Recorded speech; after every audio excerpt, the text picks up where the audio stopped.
Dans le bureau du PDG de Forrester, Steffi et Hope obtiennent l'avis des Indes sur le tissu d'un design. Il semble un peu distrait, et Steffi se demande ce qui se passe. Il leur dit que quelque chose s'est peut-être produit la nuit précédente. Carter et Zoé se sont probablement fiancés. Le sujet de la proposition titille les dames. Hope dit qu'elle ne sait pas pourquoi Zoé n'acceptera pas la proposition de Carter. Steffi dit que Carter est le package total et chaud. Pointant vers Steffi, Hope répète qu'il est sexy.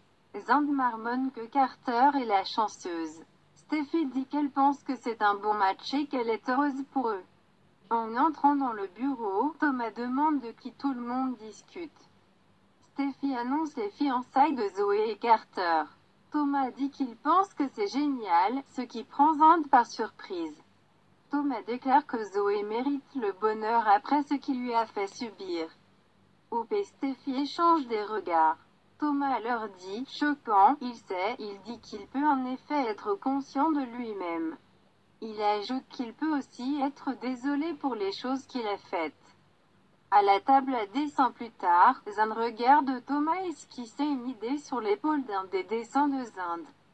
Zand aime ça et n'a jamais pensé à la robe de cette façon. Il apprécie la contribution de Thomas. Steffi observe, regarde mon frère jouer gentiment avec les autres. Thomas dit que s'il ne peut pas les battre, il va impressionner l'enfer. Hors d'eux. Hope déclare qu'elle connaît le désir de Thomas d'être le concepteur principal. Thomas prétend être heureux d'être simplement dans l'équipe. Hope dit qu'elle est heureuse de ce sentiment. Elle estime que Zand et Thomas sont chacun phénoménaux et dit qu'elle et Zoé sont impressionnés par la production de conception. Steffi pense que les concepteurs sont formidables en solo. Mais ensemble, ils sont au niveau supérieur. Elle pense que Thomas sait déjà ce qu'elle ressent et elle ne veut pas lui faire grossir la tête. Steffi dit, mais toi, Zand, je ne peux pas te dire à quel point je suis impressionnée par ton talent. Hope remercie Thomas d'avoir travaillé dur et avec persévérance. Elle est heureuse de le retrouver dans l'équipe. Plus tard, Zand est allée, et Steffi exprime à quel point elle est impressionnée que Thomas soit prêt à collaborer avec quelqu'un d'autre. Elle se souvient qu'il était le seul designer mais qu'il met tout sur la table et fait profiter Zand de son expérience. Thomas répond qu'ils sont tous dans le même bateau. Hope est heureux de l'entendre le dire et le penser. Thomas dit qu'il fut un temps où il aurait rivalisé avec Zand, mais Thomas a appris que le travail d'équipe rend une maison de design plus forte. C'est ce que Thomas veut aller de l'avant. Il veut faire de son mieux pour Hope et s'aligner. Quelque temps après le départ de Steffi, Hope et Thomas discutent d'un projet. Il la remercie pour la deuxième chance, et la troisième, la quatrième et la cinquième. Hope demande qui compte, et il dit qu'il l'est. Il est reconnaissant qu'ils puissent travailler ensemble. Et elle répond qu'ils ont dû le comprendre pour le bien de leur collaboration encore plus grande. Thomas dit qu'il croit que le plus beau cadeau qu'il ait jamais offert à son fils est Hope en tant que mère. Il a honte d'avoir déraillé et d'avoir utilisé son fils. Hope déclare que ce n'était pas son heure de gloire. D'accord. Thomas dit qu'il est étonnant que Douglas soit toujours un enfant joyeux et merveilleux et que l'imprudence et l'insouciance de Thomas ne l'aient pas amené à nuire à son propre enfant. Thomas pense que Hope a raison de cela, et il a l'intention de continuer à s'améliorer pour Douglas. Thomas dit qu'il n'y a pas longtemps qu'il a vu son fils, mais Douglas lui manque. Hope dit que son père manque aussi à Douglas, et Douglas aime toujours passer du temps avec son père. Hope propose d'y remédier et invite Thomas à l'accompagner à la cabane à ce moment-là. Thomas est atterré que Hope demande et dit qu'il n'aimerait rien de plus que d'être avec leur fils. Dans le bureau de design de Forrester, Paris jaillit en regardant la bague de fiançailles de Zoé. Carter dit qu'il n'y aura que le meilleur pour sa future femme. Paris pense qu'il a beaucoup convaincu, mais il dit qu'il vient de dire la vérité à Zoé, qu'il l'aime de tout son cœur. Zoé affiche une expression émerveillée et il dit qu'il a l'intention de la rendre heureuse à partir de ce jour. Zoé dit à sa sœur qu'elle n'a pas vu venir les fiançailles. Carter est surprise qu'elle n'ait pas compris les indices. Joey répond que lui demander d'emménager était loin d'être une proposition. Du point de vue de Carter, ce n'est pas le cas si l'on sait ce que l'on veut pour sa vie. Joey raconte à sa sœur comment s'est déroulée la proposition. Et Carter plaisante en disant qu'elle est passée de romantique à comique lorsque l'alarme incendie s'est déclenchée. Rappelant que Zand est resté avec Zoé pendant que Paris et Carter tenaient à sonner l'alarme, Paris se demande si Zand est au courant de la proposition. Zoé revient en arrière pour demander à Zand si elle doit accepter la proposition, puis elle balbutie que Zand est au courant.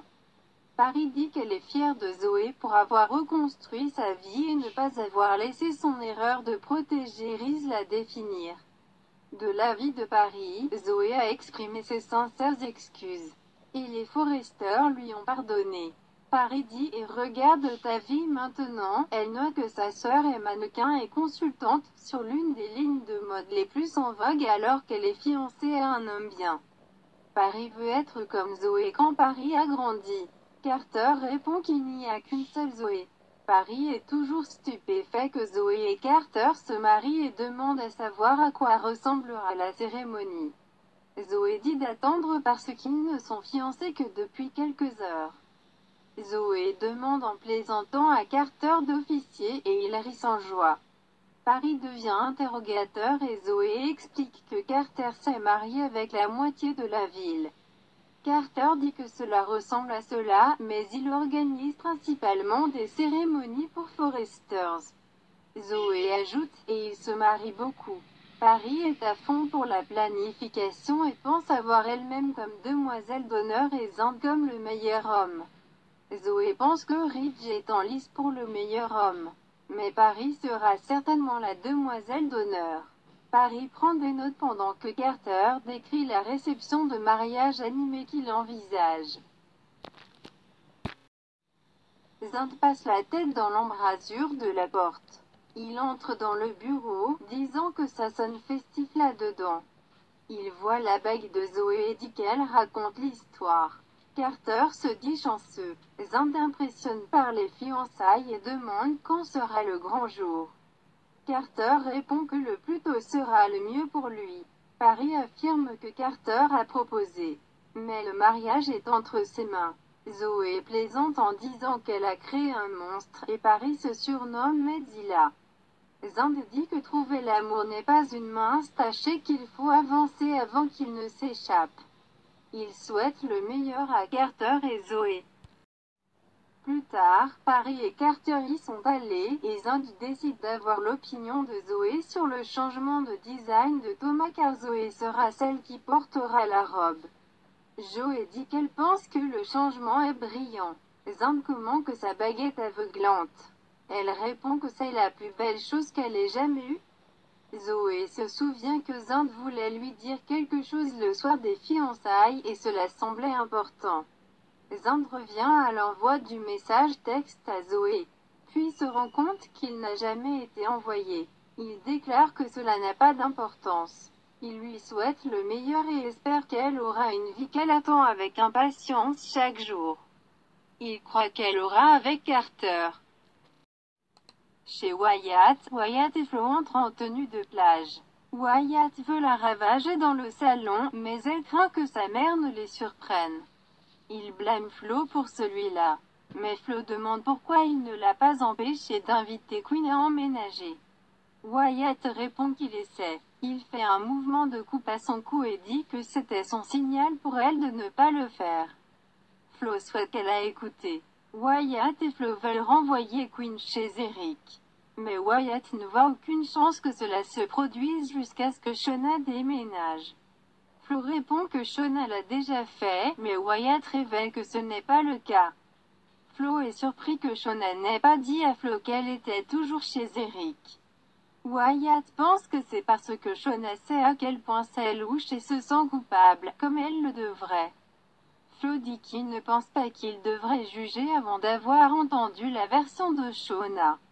Shauna ne parle pas, bébé, réplique Wyatt, ajoutant que Shauna fait profil bas chez Eric. Wyatt prétend ne pas accrocher de halo à Quinn aux dépens de Shauna. Il pense que la tentative de sa mère pour séparer Brooke et Ridge était folle, mais Quinn avait de bonnes intentions. Ses intentions ne s'étendaient pas à Brooke.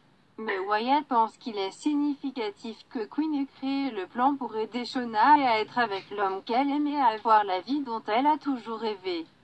Il semble à Flo qu'il fait beaucoup d'excuses pour Quinn. Wyatt répond qu'il ne fait que discuter du point de vue de sa mère. Il dit que Quinn a risqué son mariage pour Shauna.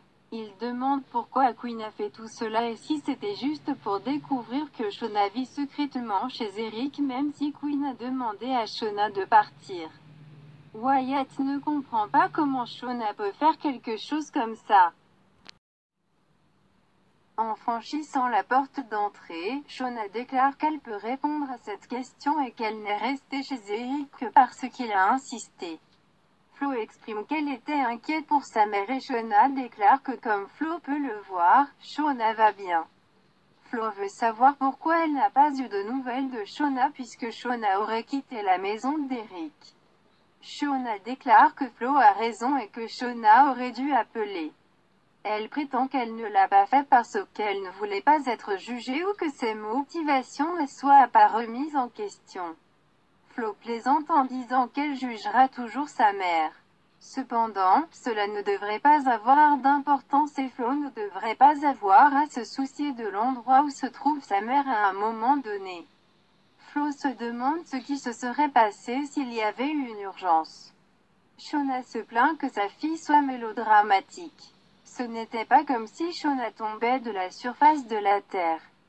Et Shauna est certaine que Flo sait comment laisser un message si Shauna ne répond pas à son téléphone.